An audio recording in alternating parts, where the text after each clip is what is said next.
I'm so happy that Sunita Williams returned safely to Earth. As an Indian and as a woman, I feel incredibly proud of her. పెళ్లి చేసి పంపించేసే అమ్మాయిలకి చదివేందుకు అని అనేవాళ్ళు.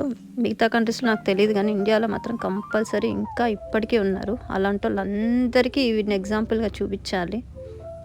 900 hours of research, ఇంకా 150 science experiments అంట.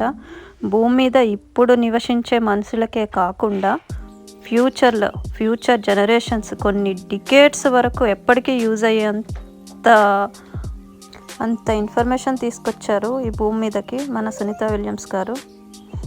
నాకు తెలిసి మా మమ్మీ వాళ్ళ జనరేషను, వాళ్ళ అమ్మ వాళ్ళు, అంటే మా అమ్మమ్మ వాళ్ళు, వాళ్ళ అమ్మ వాళ్ళు, వీళ్ళందరూ ఎప్పుడు చూసినా కిచెన్లోనే ఉండి కిచెన్లో వంట చేయడం, పిల్లల్ని చూడడం, ఇదే చేసేవాళ్ళు. ఒక్కసారి ఆ కిచెన్ నుండి బయటకు వదిలితే కనుక, బయటకి కాదు, ఈ భూమి మీద కాదు, ఈ భూమిని దాటి అవతలకు కూడా వెళ్ళి మంచి గొప్ప గొప్ప పనులు సాధించుకొని రాగలుగుతారు. ఇప్పుడు మన సునీత విలియమ్స్ గారు సాధించింది చూసైనా సరే, మీకు అబ్బాయి ఉన్నా అమ్మాయి ఉన్నా ఇద్దరికి చిన్నప్పటి నుండి ఈక్వల్గా పనులు నేర్పించండి. అలాగే ఇద్దరికి ఈక్వల్గా చదువు చెప్పించండి. దీనివల్ల మనము సపోజ్ 20 yearsలో వచ్చే ప్రోగ్రెస్ ఇద్దరి బ్రెయిన్స్ యూజ్ అవడం వల్ల 10 yearsలోనే సాధించవచ్చు. అయినా ఎవరికి తెలుసు ఏ పుట్టలో ఏ పాము ఉందో. Thank you, bye.